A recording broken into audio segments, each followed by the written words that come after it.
বাবা মায়ের কাছে বাজ পড়া, যদি কেউ জীবনে বাজ পড়া দেখে তো আমার মনে হয় সেই দিন আমার মাথায় পড়েছিল। ডক্টর মিটিং হলো, ডক্টর আমাকে বললো যে 4 লাখ টাকার এস্টিমেট ছিল। তারপর আমাকে মেডিকেল থেকে ফোন এলো যে একবার আমার সাথে দেখা করুন জুনিয়র ডাক্তারটা। আমি গেলাম, তো আমাকে বললো যে এই ডাক্তারকে গিয়ে দেখাবেন, এই ইঞ্জেকশনটা দেওয়া হয়ে গেছে।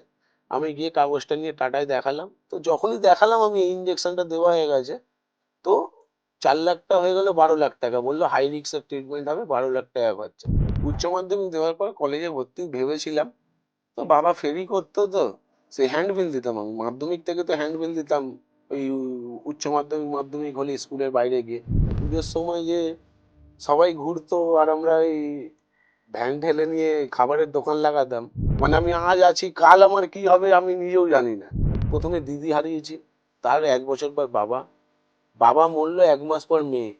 আমি ঠিকই করে নিয়েছিলাম যে রাস্তায় প্লাস্টিক খাটিয়ে থেকে যাব, আমি ওই বাড়িটায় ঢুকবো না। তোমার দুটো কিডনি বেচে দিতে হবে ওখানে চিকিৎসা করতে গেলে, এরকম ব্যাপার। তো আমি বললাম যে যদি বেচতে হয় তাই বেচবো, কিন্তু আমি এখানে চিকিৎসা করাবোই। আমার খুব কাছের লোক, যাকে আমি বাবা মরার পর গুরুজন ভাবতাম, সে মানে আমার থেকে দূরে চলে গেল। দূরে বলতে আমার সাথে ফোনেও টাচ ছিল না তার। মানে আমার খুব খারাপ লেগেছিল ওইটাই, যে সে, আমি জানি তার ক্ষমতা নেই পয়সা দেওয়ার, কিন্তু সে অন্তত এসে আমাকে একটা বোতল রক্ত দিত। তখন তো রক্তের খুব মানে পার হপ্তায় আমাকে 10টা 12টা করে ছেলে নিয়ে যেতে হতো রক্তের জন্য। ব্লাডের জন্য প্রথম 3 মাস। এমন এমন সময়তে এমন এমন সিচুয়েশনও এসছে আমার, মানে ভিতর থেকে মনে হচ্ছে কিছু একটা করে ফেলি, কিছু একটা করে ফেলি, তাহলে হয়তো সমস্যার সমাধানই হয়ে যাবে। সিবিসি ব্লাড টেস্ট করা হয়। তো সিবিসি, হ্যাঁ। হ্যাঁ, তো টেস্টে আমাকে বলে, ডাক্তার আমাকে বলেও নি যে এই ঘটনা, তো বললো যে বড় জায়গায় একটা দেখাও, এইটা এখানে চিকিৎসা হয় না। তো আমরা বড় জায়গা বলতে আমাদের গরিব ঘরে কি হয়, মেডিকেল পিজি, আমরা পিজি নিয়ে যাই। পিজি নিয়ে গেলাম, তো জুনিয়র ডাক্তার আমাকে দেখে বললো এ তো ক্যান্সার। আমি আমার কপালটাকে নেগেটিভলি নিয়ে রেখেছি, সবকিছু নেগেটিভ। আমার কপালে খুব ভালো জিনিস খুব কম হয়।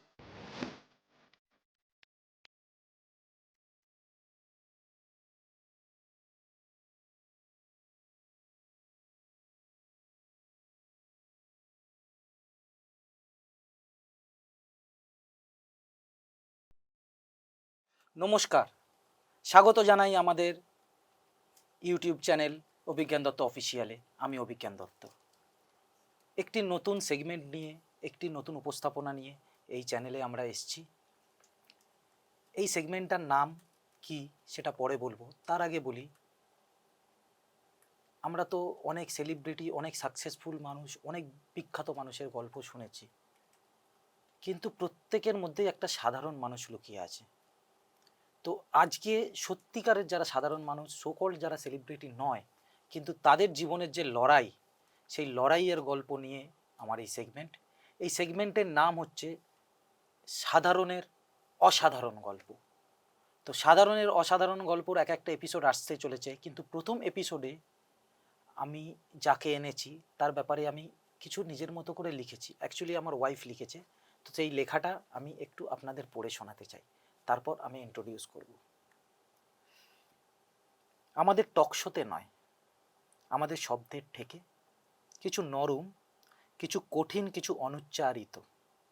আপনারা শুনছেন না, আপনারা ঢুকে পড়েছেন এক অদ্ভুত মঞ্চে, যেখানে আলো নেই তবুও মুখ দেখা যায়, যেখানে কথাগুলো শুধু কথাই নয়, কখনো কান্না, কখনো ছায়া, কখনো একটা দীর্ঘশ্বাস। আজ এখানে এসেছে এক লোক, অভিজিৎ কর্মকার, আমার ছেলেবেলার বন্ধু। লোকটা একদিন সকালবেলা দুধ আনতে বেরিয়ে ভরা সন্ধে জীবনের সব রসদ নিয়ে ফিরেছে। আচমকা কালবৈশাখীর ঝড়ে বৃষ্টি ভিজে। কেন এই কথাটা বললাম? আমরা একটা সামান্য কাজে যখন বেরোই, সেরমভাবেই খুব আনন্দের সঙ্গে জীবন শুরু হয়, খুব আনন্দের সঙ্গে। কিন্তু রাস্তায় এত বাধা প্রতিক্রম আসে, বাধা আসে, কিন্তু সেই বাধাগুলোকে অনেকে সহ্য করতে পারে না, তাই ফিরে যায়। কিন্তু এই মানুষটার গল্প অন্যরকম। সে ফিরে যায়নি, সে বৃষ্টিতে ভিজেছে, কালবৈশাখীর ঝড়ে ভিজেছে, কিন্তু তারপরেও তার পরিবারের জন্য ঘরে ফিরেছে, তার পরিবারকে আগলে রেখেছে।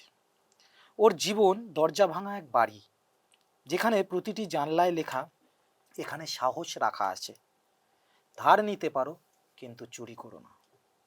তার অভিজ্ঞতা, সেই সব কথাগুলো যেগুলো আমরা বলি না কিন্তু ঘুমোতে যাওয়ার ঠিক আগে মনে পড়ে, মাথার ভেতরে বাজে পুরনো মিনিবাসের হর্নের মতো। তার চোখের দৃষ্টিভঙ্গিতে ঠিক যেন চিলেকোঠার ঘরোয়া পাখা, ক্লান্ত কিন্তু জেদি। অভিজিৎ যোদ্ধা, তবে ওর ঢাল তরোয়াল নেই, শুধু একটা ক্ষত আছে যেটা থেকে প্রতিদিন নতুন গল্প ফোটে, যেন রক্তের বদলে শব্দ বইছে। আজকের এই পর্ব কেবল শোনার নয়, এক নিঃশব্দ অনুরণন, যেখানে প্রতিটি প্রশ্ন আমাদের থামিয়ে দেবে আর উত্তর খুঁজতে পাঠাবে নিজস্ব অন্ধকারে। এই শো এমন এক জায়গা যেখানে তারা কথা বলে, যাদের কথা শোনার জন্য শুধুমাত্র কানের প্রয়োজন নেই, হৃদয়েরও দরকার আছে। তাই বন্ধুরা, একটু থেমে শুনুন, শুধু শোনার জন্য নয়, বদলানোর জন্য। আমাদের এই শো বদলানোর গল্প। তাহলে একটা কথাও যদি সত্যি হয় এদের, তাহলে হয়তো ছাদ পুড়ে আলো ঢুকে পড়বে। এবার চলুন আমরা মুখোমুখি হই এমন একজনের সঙ্গে, যে নিজের জীবনের ভাঙা দরজার পাশে দাঁড়িয়ে বলছে, ভেতরে এসো, একটু বসো। একজন বাবার সঙ্গে, একজন দুয়ার ভর্তি হাজার স্বপ্নের কুড়ি, যারা একদিন ফুটবেই। আজকের অতিথি অভিজিৎ কর্মকার, ডাকনাম পিগলু, আমার ছোটবেলার বন্ধু। তো অভিজিৎ, কেমন আছিস ভাই? ভালো আছি। তোকে তো এই আমি যে এই নতুন সেগমেন্টটা করব, বিশ্বাস করবি না, তোর কথা ভেবেই আমার মনে হলো যে, তোর কথা ভাবার পর আমার নামটা মাথায় এলো যে কি নাম দেওয়া যেতে পারে। সত্যি তোর যে গল্পটা, তোর যে লড়াইটা, আমি তো, আমার বন্ধুরা, আমরা তো বলি, আমরা যখন বন্ধুদের আড্ডায় বসি, যে তোর এই হাসি মুখটা যেটা, এটার পেছনে যে কত লড়াই লুকিয়ে আছে আমরা দেখেছি। হয়তো 8-10 জনের জীবনের সমস্যা একজনের জীবনে পড়লেও, সে যে হাসি মুখে লড়াই করে তার পরিবারের পাশে, তার বন্ধুদের পাশে, এবং সবশেষে তার নিজের ভেতরে তাকে হারিয়ে দেওয়ার যে চেষ্টা করছে যে মন, সেই মনের সঙ্গে লড়াই করে এগিয়ে গেছিস তুই। তো তোর ব্যাপারে যেটা প্রথমে শুরু করতে চাই, তোর ছোটবেলা তো আমরা জানি, আমরা একসঙ্গে পড়াশোনা করে বড় হয়েছি, একসঙ্গে খেলাধুলা, মাঠে সমস্ত কিছু একসঙ্গে। তো এমন ছোটবেলার কিছু গল্প আছে যেগুলো হয়তো আমরা জানি না, যেগুলো তোর নিজের, সেটা একটু তুই বল। দেখ, নিজের বলতে কি বলতো, আহ, কিছু কিছু জায়গায় খারাপ লাগতো। তোরা তো ছিলিস, পাড়াতেই থাকতিস, একই পাড়ায় সবই, মানে কোথায় খারাপ লাগতো, ধরে নে কিছু বড় লোকের বাড়িতে অনুষ্ঠান হতো তো বাদ পড়ে যেতাম। তো তোরা বলতিস কিন্তু এসে, চল চল চল, আমার বাড়িতে এসেও বলতিস। হ্যাঁ, ওই জায়গাগুলো খারাপ লাগতো। তারপর হচ্ছে পুজোর সময় যে সবাই ঘুরতো আর আমরা এই ভ্যান ঠেলে নিয়ে খাবারের দোকান লাগাতাম। হ্যাঁ, বাবা যায় না। এইসব তো তোরা দেখেছিসই। কিন্তু আমাদের মধ্যে, আমাদের বন্ধুদের মধ্যে কখনোই এটা ছিল না। না না। কিন্তু সত্যি কথা বলতে, এটা তোর ভেতরে, তোর নিজের কথা। হ্যাঁ, এটা হ্যাঁ, তুই বল, আজকে শুনি। আজকে সত্যি এই ওই জিনিসগুলোই আছে। ওতে লড়াই সবাই করে, প্রতিটা মানুষের সমস্যা আছে। হ্যাঁ, লড়াই সবাই করে, এমনি কিছু নয় যে আমারই জীবনে এত বড় সমস্যা। সমস্যা হয়েছে, কিন্তু সমাধান তারপরে তোর জীবনের ঘটনাগুলো আমি যখন বলবো, একটু একটু করে খুলবে ওই পাতাগুলো। রকম মনে হয়। কি বলতো, তোর জীবনেও যদি সমস্যা আসে না, সমাধান হবেই। ওই কিন্তু রকম আমার সমাধানের জীবনেও অপেক্ষায় তো থাকতে পরস্পর পারে না মানুষ। পরস্পর এসছে। এবার দেখ, কেউ হয়তো নিতে পারে না এটা চাপে, কিন্তু আমরা করে ফেলে, ছোট থেকেই দেখে এসছি এরকম। তো এই সাহসটা আমরা পেয়ে গেছি তো এই যে সাহসটা তুই কোথা থেকে তোর, মানে? ছোট থেকেই তো আমরা লড়াই করে করেই বড় হয়েছি। টিনের চালের ঘর আমফানে উড়ে গেল, ঝড় এসে বাবা ফেরি করতো, দিদির বিয়ে হলো, তোর বাড়ি থেকে দানের বাসন এলো, তাহলেই বিয়ে হলো। হ্যাঁ, সেই সব জিনিস আছে। ওই জিনিস থেকে দেখে দেখেই বড় হওয়া। তো ওই লড়াইটাকে ওরকম ভাবেই নিয়ে নিয়েছি আমি, মানে মানে এটা জীবন যেন একটা, হ্যাঁ, এটা আমার বাঁচতেই হবে কাছে আমাকে। এরকম ভাবেই চলে। আচ্ছা। মানে আমি আজ আছি, কাল আমার কি হবে আমি নিজেও জানি না। সিচুয়েশনটা এরকমই থাকে। তো আমি ওই রকমই আমার মতো করে আর আমার পরিবারের মতো করে আমি ওরকমই বাঁচি। তো তোর এই যে, আহ, আমি একটা ব্যাপারে আসি, তোর দিদির কথা বলবো। তোর দিদি তো, উনি গত দেখ হয়েছেন। কি হ্যাঁ, ব্যাপারটা, তুই কি বলতো, তুই দিদি বল। তো, তো বাবা মায়ের প্রতিটা ইচ্ছা থাকে। আমার দিদি খুব অল্প বয়সে বিয়ে হয়েছে, তোরাও জানিস। হুম, হ্যাঁ, 8 9 পড়তো, বিয়ে দিয়ে দিয়েছে। কেন? তখন জামাইবাবুরও বয়স ছিল, হ্যাঁ, ডবল বয়স ছিল। তখনকার দিনে কি ছিল বলতো, যে ছেলে নিজের বাড়ি আছে, সোনার কাজ করে, এইরকম একটা ব্যাপার ছিল। হুম, হুম। তো ওই বিয়ে ফিয়ে দিয়ে দিয়েছিল। তারপর ওই বোম্বে থাকতো দিদি। তারপর ওই প্রথম বাচ্চাটা হওয়ার পর মেডিকেলে হয়েছিল, একটু ইনফেকশন হয়ে যাওয়ার পর কিডনিটা ড্যামেজ হয়ে যায়। তার চিকিৎসা চলতে থাকে, চিকিৎসা আমরা 6 7 না, বছর সেই ধরে চিকিৎসার যে চিকিৎসা। সময়গুলো আমি দেখেছি, যে কিভাবে ও তুই তো তোর তো ঘরে পেশেন্ট থাকলে এগুলো নিজে থেকেই তো এসে যাবে। আমি একা তো করিনি, তোরাও গেছিস, তোরাও করেছিস। পুজোর সময় অষ্টমীর দিন অক্সিজেন সিলিন্ডার আনতে যাওয়া, অ্যাম্বুলেন্সে করে নিয়ে যাওয়া আমার একার দ্বারাও সম্ভব না। এটা তোরাও ছিলিস, পাড়ার প্রতিবেশী ছিল, সবাই গাড়ি ডাকা, করা, মায়ের চানে অ্যাম্বুলেন্স ঢোকানো আমাদের সালকিয়ার বুকে হ্যাঁ, সহজ কথা নয়। না, না, না। সেই সময় পাড়ার লোক গিয়ে অ্যাম্বুলেন্স ঢোকানো, আবার বের করা, মানে শুধু আমি যে একাই লড়েছি আমি বলবো না তুই কোনোদিনই যতই এইটা। যতই বল, আমি দেখেছি যে হ্যাঁ, ওই পরিস্থিতিতে ওই সময় যে তুই সামনে দাঁড়িয়ে থেকে এই যে তোর মুখটা দেখে আমরা সবাই সাহস পেয়েছি, যে তো তুই সব সময় এগিয়ে হ্যাঁ, এসেছিস, যে এটা করতে হবে, তুই সব সময় হ্যাঁ, মানে হ্যাঁ। একটা উত্তর খুঁজতিস। সমস্যা হলে কি হবে, সমাধানটা পারবো না, করতেই মানে হবে। ব্যাপারটা কি হয়েছে, অনেককে দেখেছি কি হবে আর পারবো না, পারবো না, পারবো না, এরম বলে না, নিজেকে সরিয়ে নেয়। ওই রকমও ভাবনা আসে না যে তা নয়। হয়, প্রতিটা সমস্যা যখনই আসে তখন মনে হয় যে আগের সমস্যাটা একটুখানি কম টাফ ছিল, এইটা হুম, যেন বেশি টাফ। বেশ ঠিক। আবার এইটা যখন মিটে যাবে, পরেরটা যখন আসে মনে হয় যেন ওইটা বেশি টাফ কম ছিল, এইটা যেন বেশি টাফ। এরকম করে করেই সমস্যা, দিদি, বাবা, তারপরে এখন রিসেন্ট মেয়ে চলছে। কিন্তু তোর দিদি তো, দর্শকরা, ওর দিদি আমারও খুব ভালো বন্ধু ছিল, জুই। সে কিডনির রোগে মারা যায়, কিন্তু তার জন্য যে দৌড়াদৌড়ি, যে লড়াইটা ও লড়েছে দিদিকে এবং তার দুই ছেলেকে দেখাশোনা করা যতটা পেরেছে করেছে নিজের মতো করে। এবং তারপরে ও বাবা অসুস্থ হয়, এবং তুই তো একটা কারখানায় কাজ করতিস, সবে বোধহয় কাজে হুম, ঢুকেছিলি, পড়াশোনা ছাড়তে কাজে ঢুকতে হয়েছিল। হুম। উচ্চ হ্যাঁ, মাধ্যমিক দেওয়ার পর কলেজে ভর্তি ভেবেছিলাম। তো কিন্তু বাবা ফেরি করতো, তো সেই হ্যান্ডবিল দিতাম আমি মাধ্যমিক থেকে, তো হ্যান্ডবিল দিতাম ওই উচ্চ মাধ্যমিক মাধ্যমিক হলে স্কুলের বাইরে গিয়ে। হুম, তো ওই হ্যান্ডবিল দিতাম, তো ওই পয়সা রোজগারটা ছোট থেকেই ছিল মানে যে আমাদের, করে যে হোক কিছু করে আর কি। হ্যাঁ, পয়সা রোজগার করতে হবে ঘরে। তো ওই করে করে কারখানায় কাজে লেগেছিলাম। তারপর আস্তে আস্তে আস্তে আস্তে 15 বছর হয়ে গেল কারখানাটায় কাজ করছি। তো তুই একটা সময় তো দিদির জন্য দৌড়চ্ছিস, আবার কারখানা থেকে ছুটি পাচ্ছিস না, এই তো এগুলো তো আমি দেখেছি, মানে ওইগুলো তো প্রাইভেট কোম্পানিতে থাকবেই, ওইগুলো ছুটি পাওয়া মানে চাপ। সেইটার একটা সেই গল্প সময় বল, যে সেই কি করে সময় তুই ছুটি নিয়ে বেরিয়েছিস বা সেই কি। সময় ওই একটাই কথা, দাদা কাজ তো এরকম অনেক থাকবে, হুম। কিন্তু ঘরের লোক তো আর থাকবে না, আগে ওইখানেই তাহলে দেখবো। চিন্তা কর, যে কাজটা তোর সব কিছু ওই মুহূর্তে, কিন্তু সেই কাজকে তুই উপেক্ষা করে ঘরের লোকের জন্য দৌড়ে এসেছিস, কাল কাজ নাও থাকতে পারে, কিন্তু আমার ওইটা দিদিকে আমায় সব বাঁচাতে হবে। ওই রকম দেখ, ওই রকম মনে হয়। আমি তোকে আগেও বললাম, সমস্যা সব মানুষের আছে। তোরও আজকে বাড়িতে যদি এরকম হয়, তুইও সব কাজকর্ম ছেড়ে আগে দৌড়াবি। দেখ, আজকের দিনের সমাজে তুইও জানিস, আজকের ফ্যামিলি, নিজের বাবা মা কে আলাদা করে স্বামী স্ত্রী নিজের মতো থাকছে, তার সবাই বাবা, তুই সন্তান সংসারটাকে সিনেমাটাতে তুই ছোট করে দিচ্ছে, করে এখন দিয়েছে, সবাই ফ্যামিলি ছোট সেখানে তো করে তুই দিচ্ছে। তুই আগে একটুখানি। সবাই দুটো সন্তান নিত, এখন একটা সন্তানই, এই করে হুম, করে ফ্যামিলিগুলো ছোট হয়ে যাচ্ছে সবার। হুম। তো এই যে এই সময় কিন্তু লোকে করে না, তুই বলছিস তোর জায়গা থেকে, কিন্তু মানুষ সেইভাবে করে না। বাবা অসুস্থ, ঠিক আছে আমি যাচ্ছি, গিয়ে দুদিন পড়ে আছে, তারপর সে হ্যাঁ, অফিস থেকে ছুটি নিয়ে বাড়ি এসে, তুই কিন্তু সেটা করিসনি, আমি দেখেছি, মানে আমরা সেইভাবে কাজটাকেও করতাম, আবার কাজটা। হসপিটালেও থাকতাম।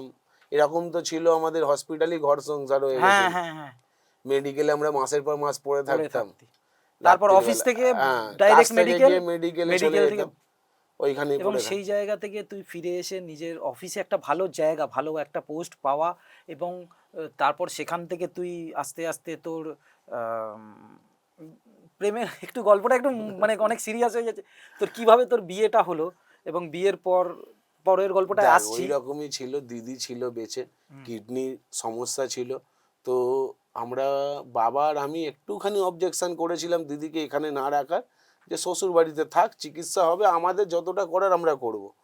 তো হুম। মা আর দিদি যেতে চায়নি, যেহেতু জামাইবাবু থাকতো বোম্বেতে, তো তো এইখানে শ্বশুর বাড়ি কে দেখবে বাচ্চা দুটো, তো এইখানেই থেকে তাহলে যে যায়। প্রশ্নটা তুই তুই উত্তরটা দিলি একটু আগে, সেই প্রশ্নটাই আমি মানে জায়গায় জায়গায় পৌঁছাবো, হ্যাঁ, এবার যে কি হলো, পাশে থাকার ব্যাপারটা অনেক সময়, এটা বললে একটু অনেক সময় হ্যাঁ। স্বামীও স্ত্রীর পাশে থাকে না, বা স্ত্রীও স্বামীর পাশে থাকে না, তারও একটা গল্প আমরা এখান থেকে, আমি সেই দিকে যাচ্ছি না, কিন্তু কোথাও একটা, আমি জানি তুই তুই তোর পরিবারের গল্প, পরিবারের কথা সবসময় চাস না সামনে আনতে, কিন্তু একা লড়েছিস, কিন্তু তারপরেও। ওইটাই তো তোকে বললাম যে হুম, দিদি যখন এরকম হলো, তো সবাই বলল দিদির ইচ্ছা যে, আমিও তখন শুরুতে প্রেম শুরু করলাম যে হুম, কাছ থেকে, মানে স্কুলের বাইরে গিয়ে এরকম প্রেম শুরু হলো, যেমনি আমাদের 90 টাইমে হতো হুম, প্রেম শুরু। 90s এ।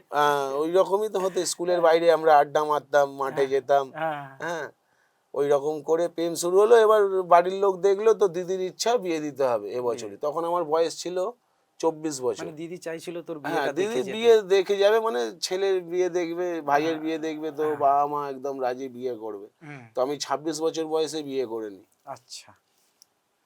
তারপর তো, তারপরের তারপর ওই ঘটনাটা তো চললো, দিদি এবার বউ এলো, বউও একটুখানি প্রথম প্রথম একটু করলো মানিয়ে ননদ নিতে বাড়িতে।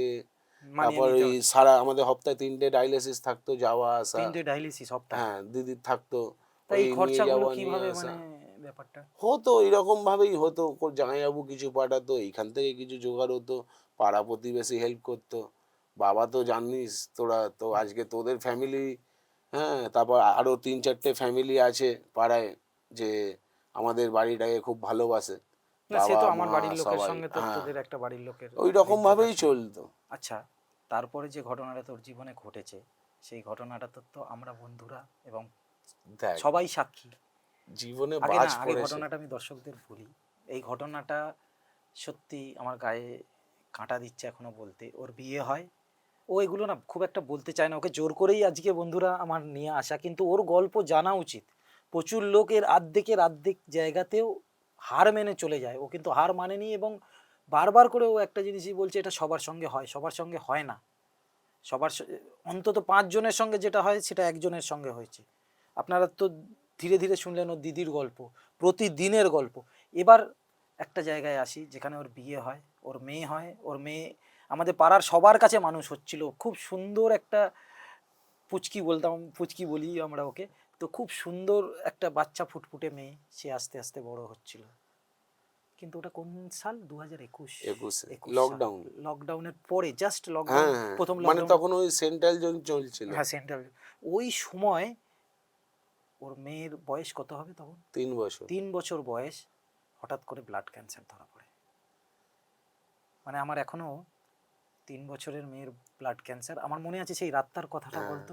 আমরা তো ছিলাম, মানে আমার, না, মানে, দেখ অ্যাকচুয়ালি কি না তুই তো হয়েছিল, এই রাতটার কথাটা বল, যে ওই পয়লা তুই মে তুই তো ওইটা তুই ছিল। হ্যাঁ, পয়লা মে পয়লা তুই মে ও নিয়ে, জীবনে ভোলার মতো নয় ওই তুই কথা। হসপিটালে নিয়ে গেলি হ্যাঁ, তোর ওই ব্লাডের রিপোর্টগুলো হ্যাঁ, নিয়ে, এরকম ওই কিছু একটা, ডাক্তার হঠাৎ দেখিয়ে করে তো অজ্ঞান বললো হয়ে আমাকে যায় না, কি হয়? কলকাতায়, না না, বললো যে কলকাতায় কোনো বড় জায়গায় এর হ্যাঁ, চিকিৎসা তখন হয়, কি এখানে সমস্যা হয় না। হচ্ছিল, তখন ওর সমস্যাটা কি? জ্বর আসতো, 15 দিন ধরে জ্বর ও, ছিল। সেদিন কি জ্বরটা খুব বেড়ে গেছে? না না না না, সিবিসি ব্লাড টেস্ট করা হয়। তো সিবিসি, হ্যাঁ। হ্যাঁ, তো টেস্টে আমাকে বলে, ডাক্তার আমাকে বলেও নি যে এই ঘটনা, তো বললো যে বড় জায়গায় একটা দেখাও, এইটা এখানে চিকিৎসা হয় না।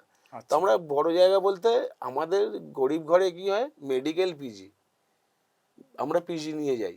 হুম। পিজি নিয়ে গেলাম, তো জুনিয়র ডাক্তার আমাকে দেখে বললো এর তো ক্যান্সার। আমি বললাম কি? মানে এটা হঠাৎ করে? ও আমাকে বললো এরকম, ওই বাচ্চা আমার কোলে হ্যাঁ, শুয়ে আছে, আমাকে হ্যাঁ। বললো "এ তো ক্যান্সার হয়েছে"। আমি বললাম কি পাগল ফাগল আছেন, স্যার কোথায়, আপনার সিনিয়র কোথায়? ও বললো আপনি যাকে দেখানোর দেখিয়ে নিন। আমি ওখান থেকে বেরিয়ে চলে এলাম। আমি বলতে বলতে নামছি যে ও ভুলভাল বলেছে।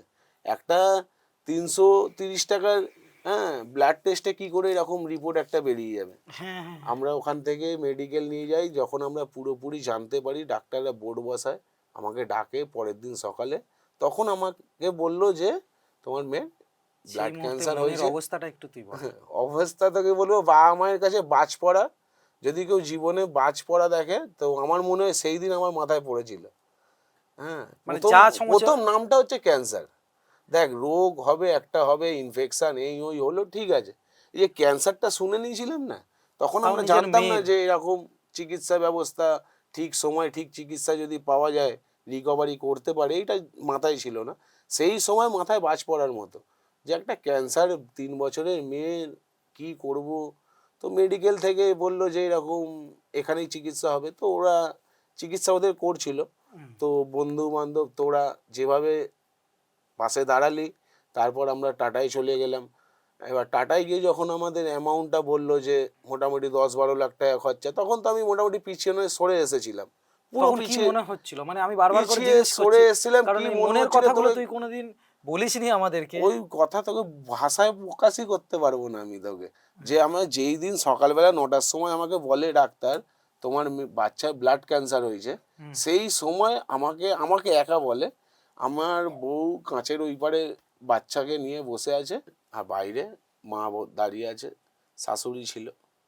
এবার আমি ভিতরে গেলে বউ জিজ্ঞেস করছে, বাইরে এলে বাড়ির লোক জিজ্ঞেস করছে যে কি বললো ডাক্তার। না আমি বউকে বলতে পারছি, ও কিন্তু আঁচ করতে পেরেছে যে আমাকে এমন কিছুই বলেছে ও মানে যেটা আমি জানে মানে না এখনো। চেঞ্জ হয়ে গেলাম সঙ্গে সঙ্গে। ও কাঁচের ওই পারে আইসিইউতে ছিল, আমি বাইরে ছিলাম, হ্যাঁ। মানে আমি চেঞ্জ হয়ে গেলাম, ও বুঝতে পেরেছে, আঁচ করতে পেরেছে। ও কিন্তু আমাকে একটাই কথা বলছে, শুধু যখন আমি গিয়ে ওকে বললাম যে চিন্তা করো না, দেখছি আমি কি করা যায়। তো ও আমাকে বললে কি হয়েছে, তখন আমি ওকে বললাম যে এই এই ঘটনা। তো ও তো ওখানে শুনেই পুরো ভেঙে পড়লো। তো আমি ওকে বললাম কিচ্ছু হবে না, দাঁড়াও, আমাকে সময় দাও। ডাক্তারকেও আমি বললাম স্যার আমাকে 2 ঘন্টা সময় দিন, হ্যাঁ আমি দেখছি কি করা যায়। তো একটা জুনিয়র ডাক্তার খুবই ভালো আমার মনে হয় আমাকে বাইরে ডেকে বললো যে ভাই যদি আমার ঘরের বাচ্চা হতো আমি বলতাম একে কলকাতায় টাটা মেডিকেল সেন্টারে নিয়ে যাও, একটু খরচা বেশি, ওখানে নিয়ে যাও। তো আমি তখন ওকে বলে দিলাম যে খরচা বেশি, খরচা দেখা যাবে, আগে তো নিয়ে যাই। তারপর আমার মনে হয় তুই প্রথম গেছিলিস, গিয়ে ডক্টর অ্যাপয়েন্টমেন্ট নিয়েছিলিস, হ্যাঁ আমার হ্যাঁ মেয়ে তখন মেডিকেলে ভর্তি, হ্যাঁ হ্যাঁ তুই ওখান থেকে ফোনে আমাকে বললি হ্যাঁ পেশেন্টটাকে বের কর, সেই সময় কোভিড। হ্যাঁ হ্যাঁ টাটা থেকে বললো যে যদি পজিটিভ আসে তাহলে ভর্তি নেব না, হ্যাঁ। মেডিকেল থেকে আমাকে বলছে যে এখান থেকে বন্ডে বার সই করে করলে বের করলে আর আর ভর্তি নেব ভর্তি না। নেবো না, তো মানে আমার কাছে সিচুয়েশনটা, যদি কোভিড পজিটিভ আসে তাহলে টাটা নেবে না, হুম। আর এখান থেকে বের করে নিয়ে গেলে মেডিকেল আর নেবে না বলেই দিয়েছে, কোনো সরকারি হসপিটালে নেবে তখন না। কিভাবে ডিসিশনটা নিয়েছিলি? আমি তখন ভাবলাম যে যা হবে দেখা যাবে, মন কিছুক্ষণ দাঁড়ালাম, গাছের তলায় বসলাম, পুরো মন খুলে কাঁদলাম আগে। সেই সময় মন খুলে কেঁদে তারপর ডিসিশন নিলাম যে বের করি, যা হবে দেখা যাবে। তুই ওখান থেকে বললি, আমি গাড়ি করলাম, ওখান থেকে সোজা নিয়ে গেলাম। আমি তখনও বসে বসে ভাবছি যদি পজিটিভ চলে আসে তো এখানে নেবে না তো কি করা যাবে। হুম। আমার তারও অপশান আমি ভেবে রেখেছিলাম, যদি না নিয়ে যায় আবার আমি গিয়ে ওখানেই ঢোকাতে হবে, আর কোনো আমার কাছে অপশান আর নেই। অপশন নেই। তো ঠাকুরের আশীর্বাদে পজিটিভ আসেনি, হুম। অ্যাডমিশন হলো। তারপর তারপরের যে দিন টাকার সকালবেলা অঙ্কটা। ডক্টর মিটিং হলো, ডক্টর আমাকে বলল যে 4 লাখ টাকার এস্টিমেট ছিল। তারপর আমাকে মেডিকেল থেকে ফোন এলো যে একবার আমার সাথে দেখা করুন জুনিয়র ডাক্তারটা। আমি গেলাম, তো আমাকে বললো যে এই ডাক্তারকে গিয়ে দেখাবেন, এই ইঞ্জেকশনটা দেওয়া হয়ে গেছে। আমি গিয়ে কাগজটা নিয়ে টাটায় দেখালাম, তো যখনই দেখালাম আমি এই ইঞ্জেকশনটা দেওয়া হয়ে গেছে, তো 4 লাখটা হয়ে গেল 12 লাখ টাকা। বললো হাই রিস্কের ট্রিটমেন্ট হবে, 12 লাখ টাকা খরচা। সেই সময় আমি আবার পিছিয়ে চলে এলাম, বললাম হবে না এখানে চিকিৎসা। সেই সময় তোরা বন্ধু বান্ধবরা যা করলো, বললো যে ঢোকা, 3-4 লাখ টাকা এস্টিমেট যা হবে বন্ধু বান্ধবরা দিল। তারপর সোশ্যাল মিডিয়া তোরাই করলি, লক্ষ্মীদা, লক্ষ্মীরতন শুক্লা, লক্ষ্মীরতন শুক্লা গৌতম ভিডিও করলো। চৌধুরী। তারপর এমএলএ, গৌতম মুখ্যমন্ত্রী, প্রধানমন্ত্রী সবার কাছে গিয়ে সত্যি গিয়ে তোর। গিয়ে গিয়ে নিজে কাগজ দেওয়া, নিজে এ করা, নিজে গিয়ে গিয়ে নবান্ন খোঁজ নেওয়া, কেন আসেনি, নিজে সব করেছি ওখান থেকে গিয়ে গিয়ে। আমি সচরাচর 3 মাস পর এইসব, হ্যাঁ তুই সরকারি টাকা এই পয়সা টাকাটা আসে। ফান্ডগুলো ঢোকে, হুম। আমি 1 মাসের মাথায় টাকার ফান্ডগুলো ঢুকিয়ে নিয়েছিলাম গিয়ে গিয়ে, হ্যাঁ মানে নবান্ন চিকিৎসাটা হাতে যাতে পায়, হতে পারে। হ্যাঁ এরকম অবস্থা ছিল। আমি জানি তারপর তো। আস্তে আস্তে রিকভারি চলছে, তো সেই চিকিৎসা সময় এখনো। মেয়ের মনের অবস্থা বা তাকে দেখে কি মনে দেখ, হচ্ছিল, বা মেয়ে তার প্রথমেও বুঝতে পারিনি। তারপর কি বলতো, ও মানে যা কেমোথেরাপি। হসপিটাল আর যা ঘর করে নিয়েছে, ও পুরোপুরি নিজেকে, ওকে বলতে হবে না তোকে, ও তোর কি চিকিৎসা হচ্ছে ও দাঁড়িয়ে দেখে বলে দেবে তোর এখন কোথায় সেলাইন করবে, কোথায় চ্যানেল করছে, কোথায় ইঞ্জেকশন দিচ্ছে, ও নিজে দাঁড়িয়ে তোকে বলে দেবে, মানে মানে ওর। 3 বছর বয়সে হ্যাঁ ওর চ্যানেল হাতে তৈরি হচ্ছে বা এইগুলো হতে থাকছে। একদম, শুধু তাই নয়, আমার আর একটা টাটায় খুব সিচুয়েশন ছিল, মানে ওর গলায় চ্যানেল করবে, হ্যাঁ, গলায় যে এখানে মানে চ্যানেল। এখান থেকে ফিস্টুলা করবে হ্যাঁ হ্যাঁ। কেমোথেরাপি নেওয়ার জন্য। হুম। তো ওখানে ঢুকবে শুধু মা, বাবা নয়। আমি অনেক রিকোয়েস্ট করেছিলাম, আর ওটা খুব রিক্সের ছিল। হুম। হ্যাঁ, যে এখান থেকে চ্যানেলটা করবে। তো আমি অনেক রিকোয়েস্ট করেছিলাম, মানে এত রিকোয়েস্ট করেছিলাম ধারণা করার বাইরে, মানে আমি পা ফা ধরেছিলাম। তবুও ওরা আমাকে শুধু বাইরেটাই অ্যালাউ করেছিল, ক্যামেরায় তুমি দেখতে পাবে টিভিতে, মানে একটা বড় এলসিডি লাগানো ছিল ওদের। আচ্ছা, মানে আমি আমার মেয়েকে টিভিতে দেখছি, যে ওর ওটিটা হয়ে চ্যানেলটা বানাচ্ছে, চ্যানেলটা ওটিটা বানাচ্ছে না, দেখাচ্ছে না। ওটিটা হয়ে যাওয়ার পর হুম, ওই যে আমার পেশেন্ট আছে, ওই মুখে মাস্ক পরে, হ্যাঁ, এখানে রক্ত লেগে শুয়ে আছে, ভাবা যায় সেই মানে ওর সেই তখন। সিচুয়েশন ভাই বলার মতো নয়। মানে ওই রকম তুই দেখে দাঁড়িয়ে থাকা, হ্যাঁ, মানে যদি সন্তানের বাবা মারাই বুঝবে একমাত্র ওই জিনিসটাকে কি জিনিস, আর তারপর ছোট এত না, মানে মানে ওই সময়টা সত্যি। মানে তুই বিশাল টাফ ব্যাপার ছিল সত্যি কথা। বউ অনেক সাপোর্ট, হ্যাঁ অনেক সাপোর্ট, মানে আমি হসপিটালের পেশেন্ট ভিতরে, মানে ওর সঙ্গে তো ওই আমি থাকতো। ভিতরে আমার ওরকে বলাই ছিল তুমি ওকে চিকিৎসা দেখো, টাকা পয়সা আমি বাইরে, মানে আমার ওর কবে কেমোথেরাপি আমি হয়তো খবরই নিতাম না, কিন্তু আমার টেন্ডেন্সি ছিল যে টাকা জোগাড় টাকাটা যেন করতে হবে আমার। জোগাড় করা। এক একটা ইঞ্জেকশন শুরুতে দিয়েছিলাম 50,000 টাকা করে। হুম, প্রথমটা তো তোরা দিয়েছিলিস টাকা, কেন হুম, প্রথম ইঞ্জেকশনটার জন্য আমি হোল্ড করে দিয়েছিলাম হসপিটালে, হ্যাঁ, যে 15 দিন দাঁড়ান আমার কাছে এই টাকাটা জোগাড় নেই। তারপর তোরা ওই একটা ফান্ড করলি ক্লাব থেকে, হুম। করে 49,000 টাকা দিয়ে ইঞ্জেকশনটা তোরাই এবং করালি। তারপরে তো এই হলো তারপরে হলো 1 বছর খুব ফান্ডগুলো টাফ এলো। ছিল, এক তো বছর তুই তো ওইখানে ছিলিস ওই হসপিটালেরই বোধহয় একটা, হ্যাঁ, ওদের ওখানে গেস্ট হাউসে না ওদের কোথায়। ছিল, ওদের সব ব্যবস্থা আছে, থাকার ব্যবস্থা আছে, হ্যাঁ, টাটারই সব ব্যবস্থা আছে, খুব কম খরচে থাকা যায়, আচ্ছা, ফ্রিতে থাকা যায়, কিন্তু অনেক রেস্ট্রিকশন ছিল। অনেক রেস্ট্রিকশন। হ্যাঁ, যেহেতু আমাকে রোজগারও করতে হবে আর কাজ হ্যাঁ। চিকিৎসাও করতে হবে, সেই হিসাবে ওখানে তো থাকলে তুই বেরোতে। বেরিয়ে ওর পাশে কোথাও একটা ছিলিস না হুম, পরে? আমি ওখানে ভাড়া নিয়ে নিয়েছিলাম, কেন ওখানে থেকে চিকিৎসা করাতে হয়। তো ওখানে মানে ওখান থেকে তুই অফিস কি এখানে হ্যাঁ, আসতিস প্রতিদিন? প্রতিদিন আসতাম, গাড়ি চালিয়ে আসতাম, একটা ওখান থেকে র্যাপিডো? র্যাপিডো করতাম, তুই আমাকে কাস্টমার করিয়ে দিয়েছিলিস না, একটা, সল্টলেক থেকে তুলতাম, গোলাবাড়ি নামাতাম, আবার গোলাবাড়ি থেকে নিয়ে যেতাম, সল্টলেকে নামাতাম। ডেলি ও 200 টাকা 100 টাকা আসতে, 100 টাকা যেতে দিত, আমার গাড়ির তেল হয়ে যেত, আমি রাজারহাট চলে যেতাম। মানে রাজারহাটে থাকতিস, ওখান থেকে হ্যাঁ, নিয়ে আসতিস এবার। তারপর মানে ওই সময় তোর বাইরে বেরোনো ছিল না বা কোনো অনুষ্ঠানে নিয়ে যেতে পারতিস না কোথাও? না, ওটা তো ওই অনেক সব তো পরে। ছেড়েই দিয়েছিলাম ওটা তো অনেক জীবনে। পরে। আমরা, আমি, আমার বউ মা, আমরা ভেবেই নিয়েছিলাম যে আমাদের এখানে মোটামুটি ঘোরা বেরোনো যাওয়া আসা এইসব টোটালি বন্ধ। বন্ধ। তো ঠাকুরের আশীর্বাদে চিকিৎসা চলছে, এখনো চলছে এখন তো আস্তে অনেকটা আস্তে। সুস্থ এবং ও অনেকই সুস্থ, স্কুলে যাচ্ছে এখনো না, তারপর নাচা, হ্যাঁ, তারপর তোর কাছে গিটারও শিখতো। হ্যাঁ। হ্যাঁ, তো মানে এবার একটা কথা বলি, ওখান থেকে তুই কবে সুস্থ, মানে ওকে কিছুটা সুস্থ করে কবে বাড়িতে নিয়ে এলি? 1 বছর পর আমরা যখন সুস্থ করে নিয়ে এলাম, হ্যাঁ, আমরা ভাড়া বাড়িতে ছিলাম। কেন, তখন আমার মনে ঢুকে গেছিল যে বাবা, প্রথমে দিদি হারিয়েছি, তার 1 বছর পর বাবা, বাবা মরল 1 মাস পর মেয়ে। হুম, আমি ঠিকই করে নিয়েছিলাম যে এই যে বাড়িতে রাস্তায় প্লাস্টিক খাটিয়ে থেকে যাব, আমি ওই বাড়িটায় ঢুকবো না। আর আমি ঢুকিনি বাড়িটা। আজ পর্যন্ত আর ঢুকিস? না না, এমনি এমনি যাস যাতায়াত, মানে পুরো হ্যাঁ, পরিবারকে নিয়ে থাকা, বেরিয়ে? হ্যাঁ, পুরো পরিবার নিয়ে বেরিয়ে গেছি। প্রথমে ভাড়া বাড়ি নিয়েছিলাম, হুম। ভাড়া বাড়িতে ছিলাম, এখন থাকছি হাই রোডে থাকি।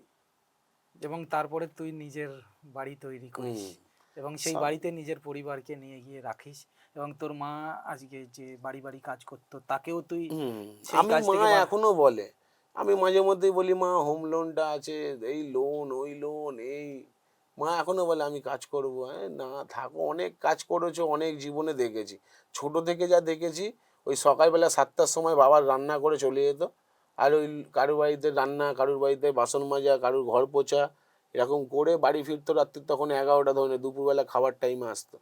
এখন বলে দিয়েছি থাকো, এই আর কয়েক বছর আছো, 10-15 বছর আনন্দ থাকো, কাজকর্ম অনেক করেছো, এবার বসো, খাও, ঘোরো। আচ্ছা, কিছু কিছু লোক এরম হয়েছে যে পাশে তো তোর সবাই থেকেছে, তোর মতো মানুষগুলোই পাশে থেকেছে, কিন্তু কিছু কিছু লোক এরম হয়েছে যে টাকা, নাম বলতে হবে না, কিন্তু হয়তো টাকা চাইবে বা টাকার হেল্প দেখ, করবে, এইটা তো এড়িয়ে গেছে। স্বাভাবিক, এইটা স্বাভাবিক, হওয়ারই আছে। হ্যাঁ, এইটা হবেই, আর এটা হয়।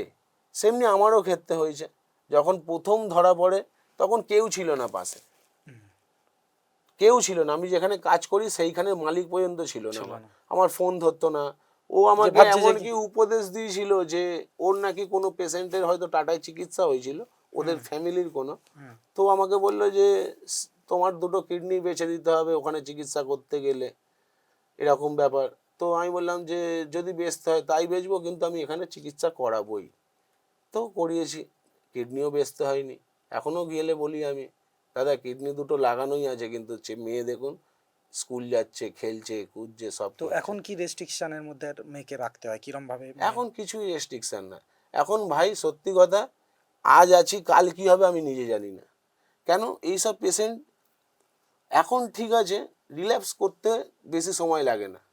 না, ভগবানের হ্যাঁ, আশীর্বাদে ভগবানের না আশীর্বাদে করুক হবে না, এবং কিন্তু করবে না। আমার আমি আমার কপালটাকে নেগেটিভলি নিয়ে রেখেছি, সব কিছু নেগেটিভ। আমার কপালে খুব ভালো জিনিস খুব কম হয়।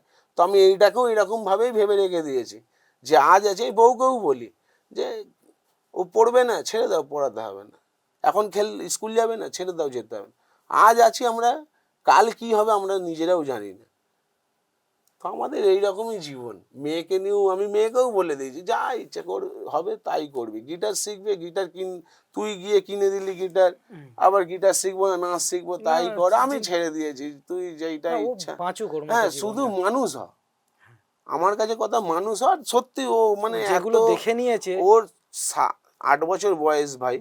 হ্যাঁ, ওর মতো মানে তোর মনে হবে যেন 17-18 বছরের মেয়ে। ওর কথাবার্তা, ওর চাল চল, কেন বলতো হসপিটালে এমন এমন জিনিস দেখে নিয়েছে না, আর এমন এমন ব্যথা থেকে ও বড় হয়েছে। মানে এমন এমন সিচুয়েশনে 8 বছর বয়সেই এমন বড় হয়েছে। ওকে আমাকে কিছু বোঝাতেই হবে না। আচ্ছা, একটু ছোটবেলার দিকে যাই। এমনও হয়েছে পাড়ায় পুজোতে সবার জামা কাপড় হয়েছে, তোর হয়নি। সবার নতুন জুতো, তোর হয়নি। তো সেই সময়গুলোয় তোরই বন্ধুরা, আমরাও ছিলাম তাদের মধ্যে। তোরই বন্ধুরা তার সঙ্গে রয়েছে, যদিও আমরা কোনোদিন সেটা ভাবিনি, তুইও জানিস।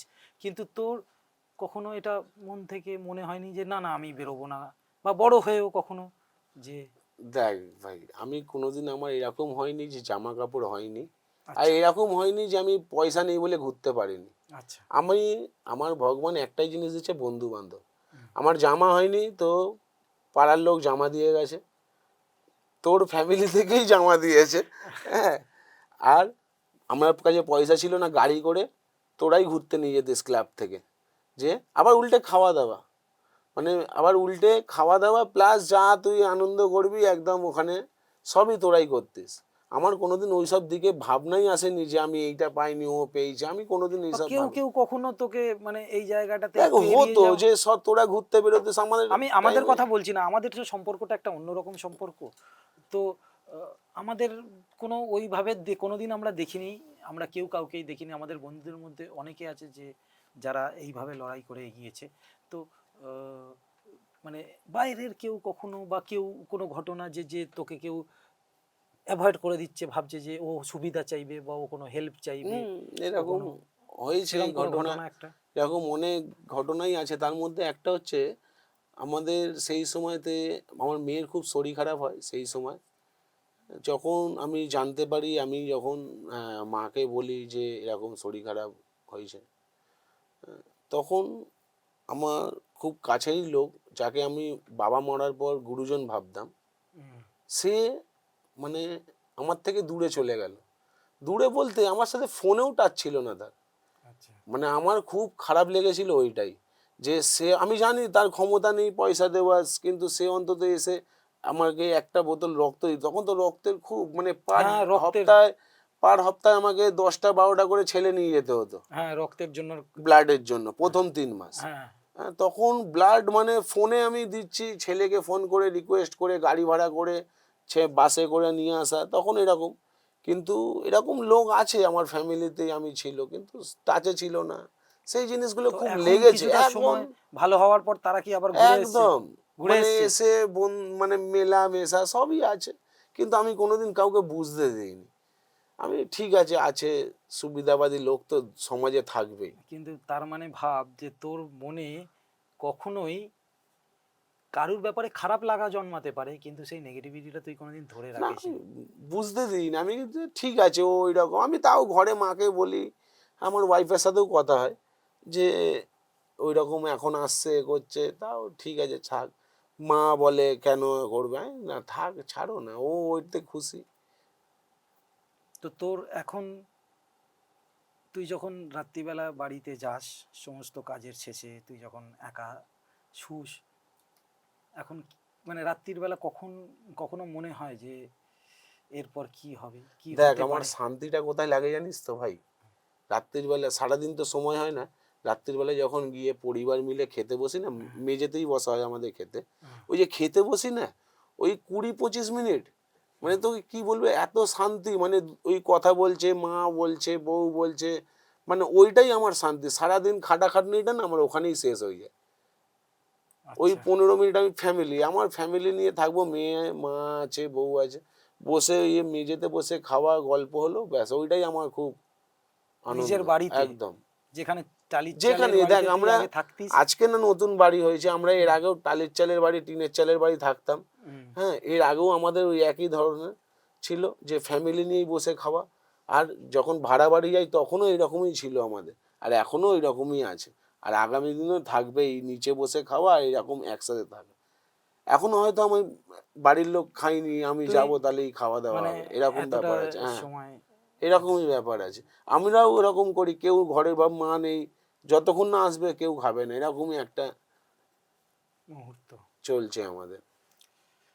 সত্যি তোর গল্পটা শুনলাম, আমরা তো অনেকটা জানি, দর্শকরাও আজকে জানলো।